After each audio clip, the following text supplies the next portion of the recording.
Assalamualaikum warahmatullahi wabarakatuh. Selamat pagi Ananda semua. Bagaimana kabarnya? Semoga kita semua sehat walafiat ya. Ananda, minggu ini kita akan melanjutkan pembahasan tentang tabel periodik.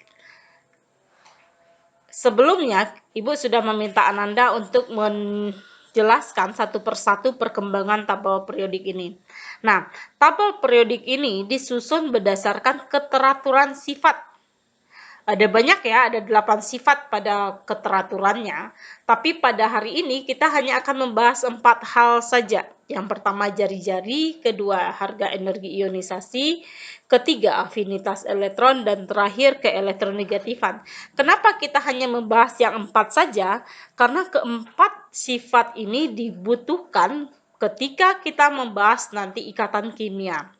Baiklah Ananda, tugas untuk minggu ini adalah membuat ringkasan tentang keempat sifat tadi. Silakan Anda buat dasarnya apa, setelah itu keteraturan sifatnya, bagaimana dalam satu golongan, bagaimana dalam satu periode, apakah semakin naik atau semakin turun. Silakan dibuat tugasnya dan diposting biasa di Google Classroom masing-masing kelas. Sifat pertama adalah jari-jari atom. Jari-jari atom merupakan jarak antara inti atom dengan elektron yang terletak di kulit paling luar. Nah, kalau kita perhatikan pada atom natrium berikut ini. Natrium dengan nomor atom 11 memiliki konfigurasi Bohr-nya 281. Artinya, atom natrium ini memiliki 3 kulit. Kulit pertama berisi 2 elektron, kulit kedua 8, dan kulit ketiga 1 elektron. Jari-jari natrium adalah jarak dari inti sampai kulit ketiga. Ini yang disebut sebagai jari-jari atom. Kalau kita perhatikan jari-jari atom seperti tayangan ini merupakan gambaran ya, andai kata. Nah, kita perhatikan dalam satu golongan, contohnya dari hidrogen sampai cesium, besaran bulatannya itu semakin besar. Sedangkan dalam satu periode dari litium sampai fluor, bulatannya semakin kecil. Nah, besar kecil bulatan ini tergantung pada jari-jari atom. Kenapa jari-jarinya semakin ke bawah semakin besar? Ingat kembali Ananda. Semakin ke bawah artinya periodanya semakin besar. Apabila periodanya semakin besar berarti jumlah kulit yang dimiliki oleh atom itu juga semakin banyak. Maka lapisannya semakin besar.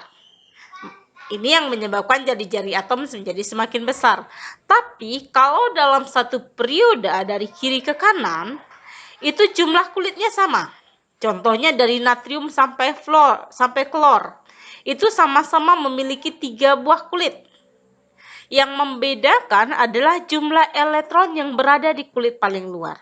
Pada natrium hanya 1 elektron, magnesium 2, aluminium 3, klor 7. Semakin banyak elektron yang berada di kulit terluar, artinya tarikan dari inti ke kulit terluar itu semakin besar.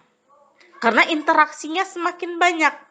Semakin besar interaksi antara inti atom dengan kulit terluar, maka besarannya akan semakin kecil. Ini kalau kita andaikan seperti kita mengikat pipet. Andaikan ibu punya 10 pipet. Ketika ibu ikat dengan 1 karet gelang, bandingkan dengan ibu ikat dengan 7 karet gelang, kira-kira mana yang akan lebih mengecil pipetnya? Pasti kalau diikat dengan 7 karet gelang. Nah, sama dengan ini. Kenapa? Karena daya tariknya semakin besar. Maka bisa kita simpulkan dalam satu golongan dari atas ke bawah dia semakin besar jari-jarinya. Sedangkan dalam satu periode dari kiri ke kanan kecenderungannya semakin kecil.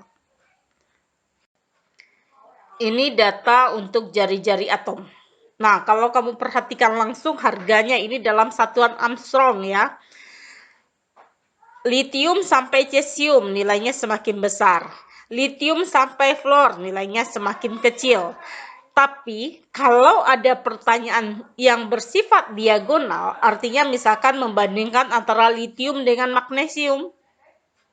Kalau kita perhatikan magnesium lebih besar.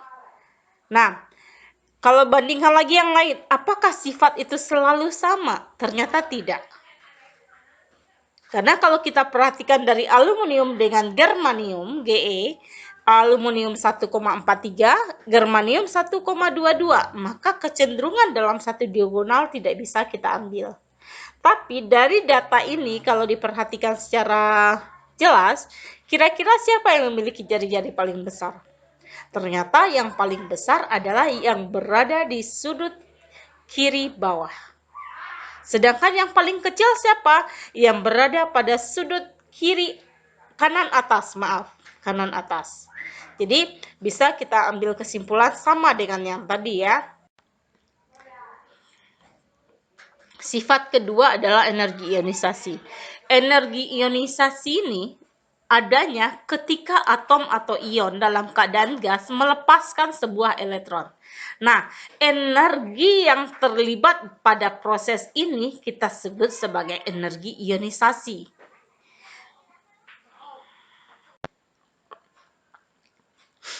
Dari tabel harga energi ionisasi ini bisa kita lihat dalam satu golongan, contohnya 1A, dari atas ke bawah kecenderungannya turun.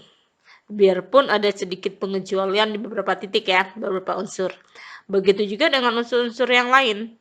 Kecenderungan dalam satu golongan dari atas ke bawah umumnya adalah turun. Tapi dalam satu periode dari kiri ke kanan, kecenderungannya itu terlihat semakin naik. Pada periode kedua, kita lihat dari 520, dia naik terus sampai menjadi 2081.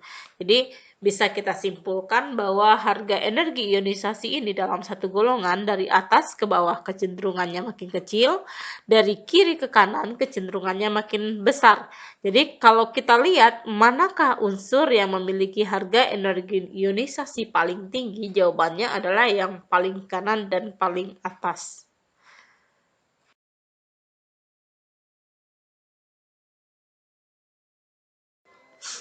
Sifat ketiga adalah afinitas elektron.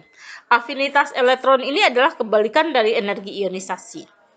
Afinitas elektron adalah energi yang menyertai apabila atom dalam bentuk gas mengikat sebuah elektron. Harganya bisa positif atau negatif. Positif kalau dia memerlukan energi, negatif kalau dia melepas energi.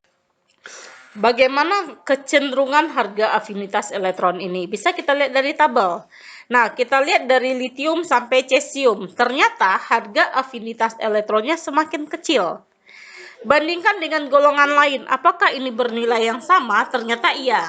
Ternyata dalam satu golongan dari atas ke bawah, harga afinitas elektronnya cenderung turun.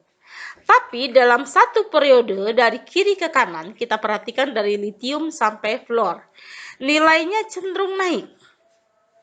Hal ini berlaku sampai ke bawah.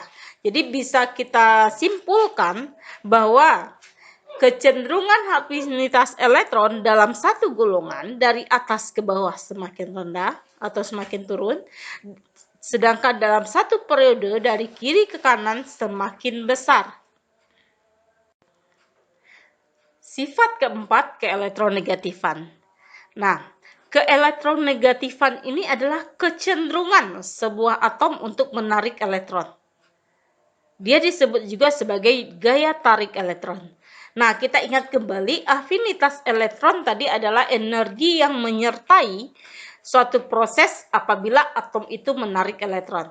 Maka nilai keelektronegatifan ini bergantung kepada harga afinitas elektron. Kalau kita perhatikan grafik ini, contoh dari litium sampai fluor ini berada dalam satu periode yang sama. Ternyata semakin ke kanan, harga keelektronegatifannya semakin besar. Kecenderungan ini diikuti oleh periode-periode setelahnya. Nah, artinya apabila unsur litium berikatan dengan fluor, maka elektron yang digunakan bersama akan lebih tertarik ke fluor. Ini sesuai dengan afinitas elektron. Afinitas elektron fluor jauh lebih besar ketimbang litium. Baiklah Ananda, kita sudah membahas keempat sifat dari sistem periodik ini. Silahkan dikerjakan tugasnya di GC. Apabila ada yang tidak dipahami atau diragukan, silahkan diskusikan di grup WA atau di grup GC kita. Terima kasih atas waktunya. Assalamualaikum warahmatullahi wabarakatuh.